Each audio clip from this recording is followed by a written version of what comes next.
In this slideshow, I'm going to be doing another demonstration of sampling from a population.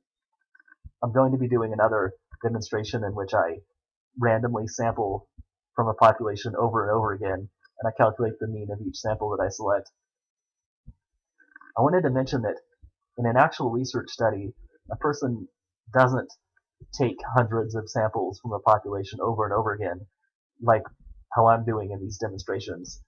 In an actual study, a person just takes one sample from a population and calculates his or her results with that one sample and then makes a conclusion about the population.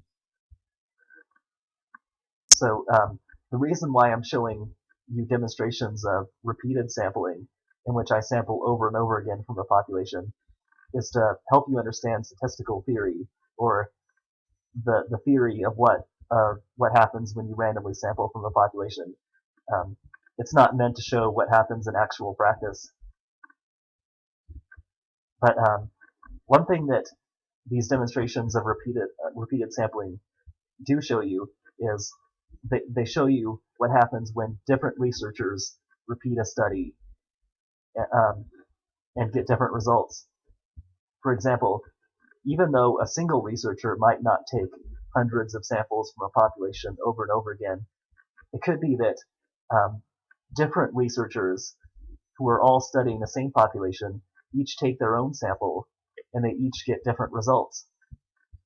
And these demonstrations help you understand how those different results that the different researchers are getting have a distribution of their own, in which some outcomes underestimate and some outcomes overestimate, and some outcomes are more accurate than others. For example, if it could be that several different researchers are all interested in the mean income of people living in Pleasant Hill, and each of those researchers takes their own sample, records the incomes of the people in the sample, and calculates their sample mean. And each of those researchers will end up with a different group of people. So each of those researchers will end up with a different sample mean.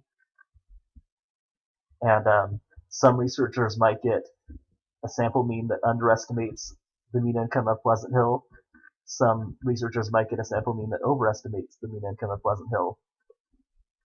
Since each researcher is selecting his or her own group of people, each researcher will get a result that's a little bit different.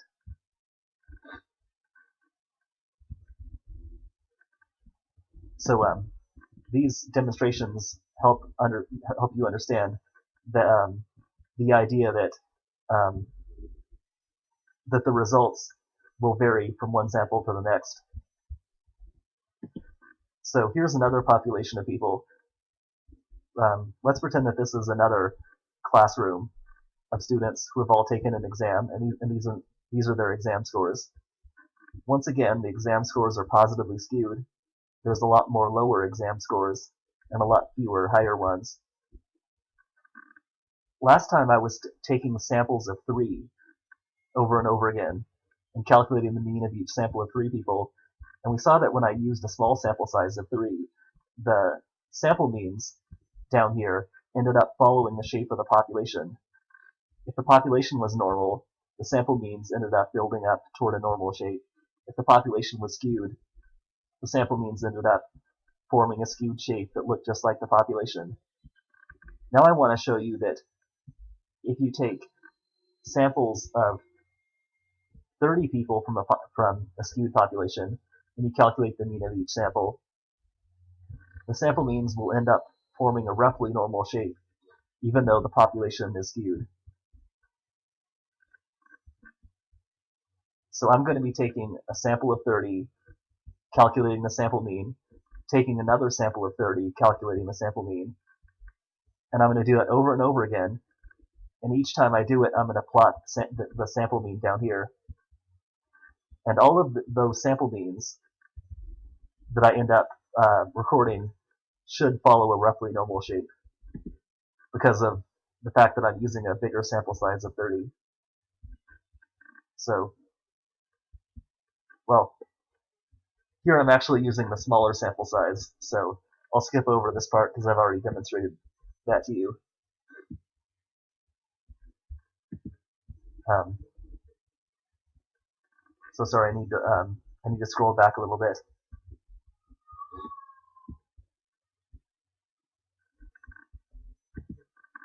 Okay, so I randomly select 30 students to be my sample. These are the 30 people that I end up selecting, and I record their exam scores. And this ends up being my data set from the 30 students. I calculate the mean of their exam scores by adding the exam scores and dividing by 30, and I get my sample mean right there. So my sample mean ends up being 65.07, which is pretty close to the mean of the entire population, which is 64.9.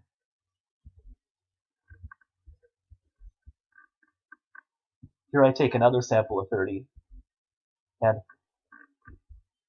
you might have noticed that in these demonstrations, I've been reusing people. So just because a person was selected in one sample doesn't mean that they can't be selected again. For example, this person right here was in the red sample, and now they've been selected again in the brown sample. So my samples can overlap with each other. So here's the numbers I recorded from this sample, and this time the sample mean was a little bit lower than the population mean, because the sample mean is 62.7, the population mean is 64.9. Now I repeat my study again. I take 30 more students. I calculate the mean exam score of the sample. I get this sample mean right there, about 63. I keep doing this over and over again with different samples of 30.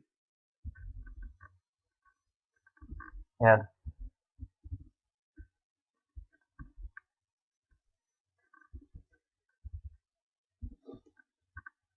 so a couple things have changed compared to when I was using a sample size of 3.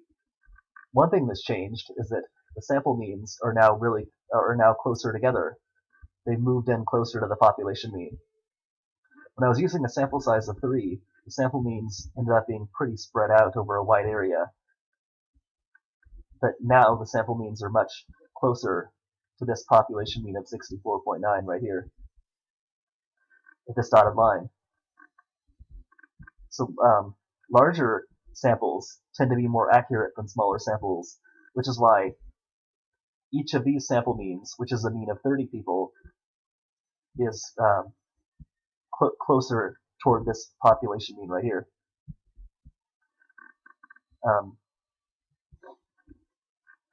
So when you use a bigger sample size, the sample means end up being less spread out. They move in closer toward the population mean. And in a later video, we'll talk about that there's actually a word for a technical word for the amount of dispersion in the sample means. It's called the standard error. So if the sample means are really spread out like they were last time with a sample size of 3, the standard error is high. But if the sample means are closer together like they are here, the standard error is low. So the standard error has to do with the amount of dispersion in the sample means.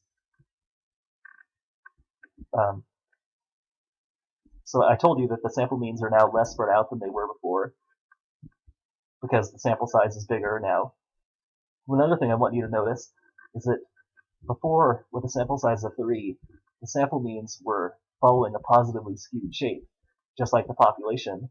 But now the sample means are following a roughly normal distribution, which I've outlined right here. So when the sample size goes up, the sample means move in closer together, like I said.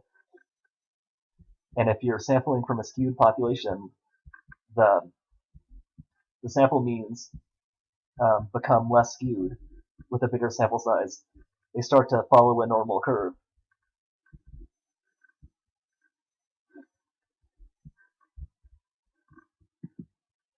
Now, what would happen if we were taking... one thing I wanted to mention here is that later on we'll be talking about something called the 95% margin of error, which is the distance from the population mean to the boundary points of where the sample mean will fall 95% of the time. So the sample means are following this bell-shaped curve right here, or a normal curve. If we kept sampling, taking more and more samples over and over again, and calculating the mean of each sample, and we kept on using a sample size of 30 over and over again, the sample means would fall in a certain area 95% of the time. They would fall in this area right here. And they would only fall here 2.5% of the time, and out here 2.5% of the time. And the distance from the population mean to the boundary points of the 95% area is called the 95% margin of error. So this bar is the 95% margin of error. This bar is also the 95% margin of error.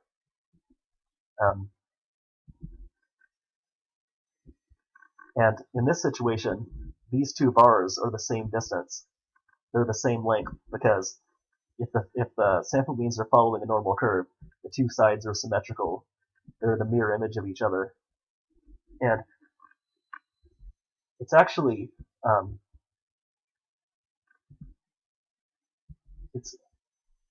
later we'll talk about how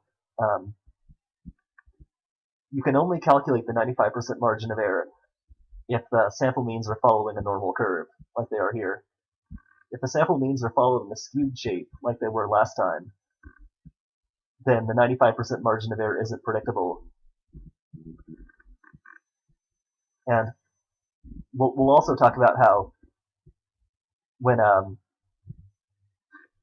95% margin of error is predictable, like it is here, there's a certain formula that has to be used to calculate it.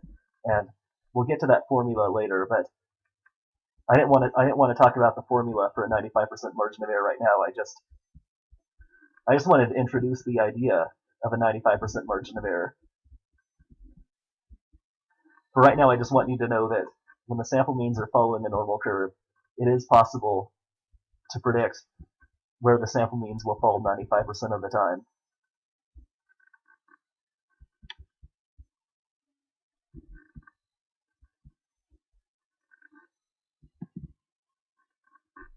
Now, I said I was going to tell you what happens when you, if you're sampling from a population that's normal, and you're taking a sample size of 30.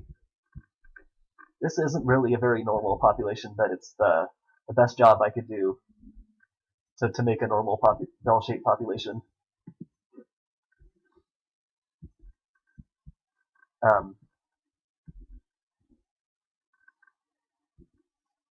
Well, first let's think about what would happen if we were taking a small samples of 3. I told you a while ago that if you're taking small samples of less than 30 from a population, the sample means end up following the shape of the population. So since the population is normal, the sample means will also be normal.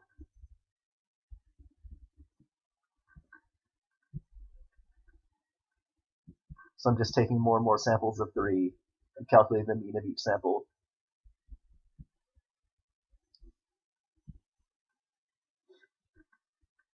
So like I said, it follows, the sample means will end up following the shape of the population.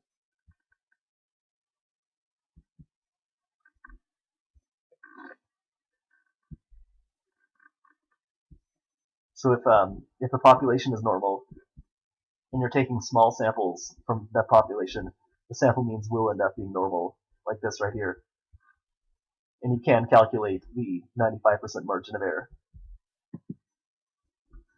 And so far we've seen that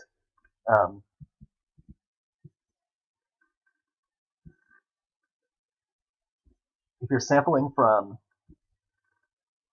a skewed population, the sample means will be skewed just like the population if you're using a small sample size, and the sample means will end up being roughly normal with a bigger sample size of, of generally 30. They'll be roughly normal even though the population is skewed. If you're sampling from a normal population like you are here, the sample means actually end up being always normal, regardless of what sample size you're using, even if it's a small sample size.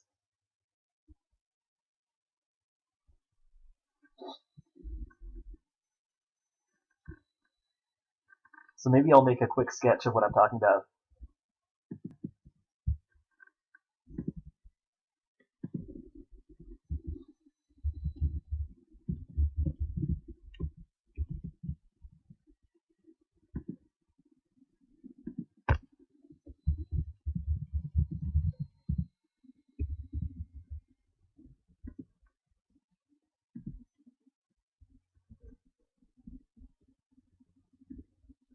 So if the population is skewed,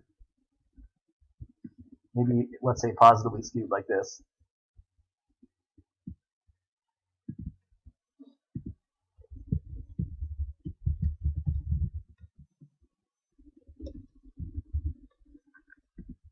if you're taking samples of less than 30 from the population over and over again, the sample means will end up following a skewed shape just like the population.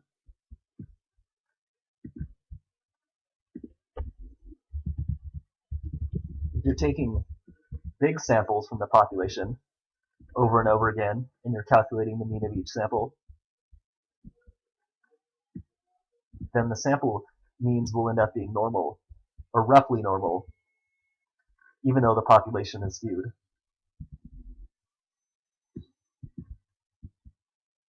That's if you're using a sample size of at least 30 or higher. And if you used an even bigger sample size, like 50, the sample means would it be even more normal. So actually, if the population is skewed, then the larger the sample size that you use, the more normal the sample means will end up being. So if I used, let's say, a sample size of 100, the sample means would end up being even more normal.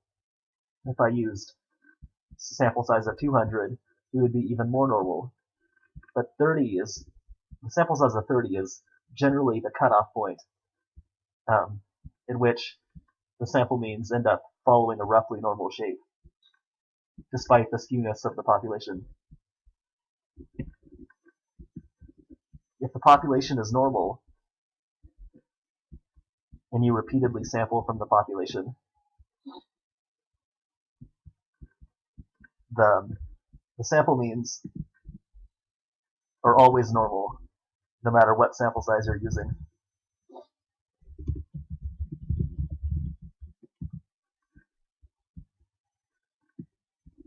Doesn't matter if the sample is less than 30 or above 30.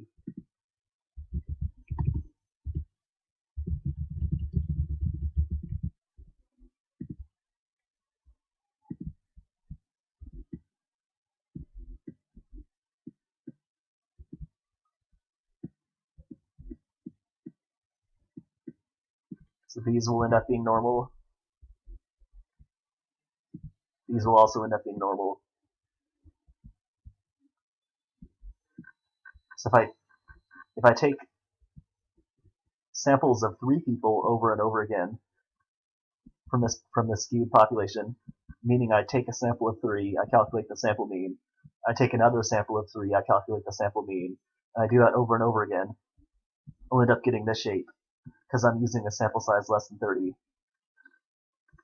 If I take a sample of 30 from this population, calculate the sample mean, take another sample of 30, calculate the sample mean, and do it over and over again, I'll end up getting a roughly normal shape because I'm using a bigger sample size of 30. If I take a sample of 3 from this population right here, the normal population, and calculate the sample mean. And I do that over and over again, meaning I keep taking more and more samples of 3 people and calculating the mean of each one. I'll get a normal shape of sample means, even with that small sample size of 3. If I take samples of 30 from this population over and over again, and I calculate the mean of each one, I'll still get a normal shape. The sample means will still follow a normal shape, because if the population is normal, the sample means always build up to a normal shape, regardless of the sample size. So really, the only situation in which the sample means end up following a skewed shape is if you're taking taking small samples from a skewed population. It's that situation right here.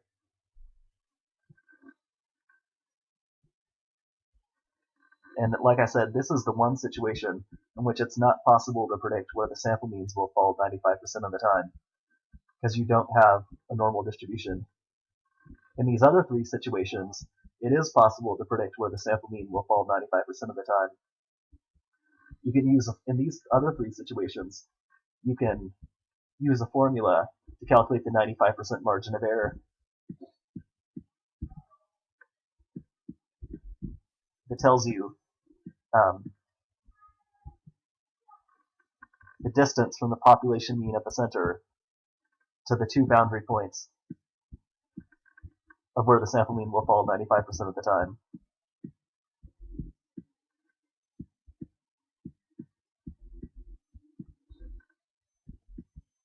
So the 95% margin of error is like a left arm and a right arm, and both arms are called the 95% margin of error because when the sample means follow a normal shape, they're the same distance. This distance right here is the same as this distance right here, so they're both the 95% margin of error.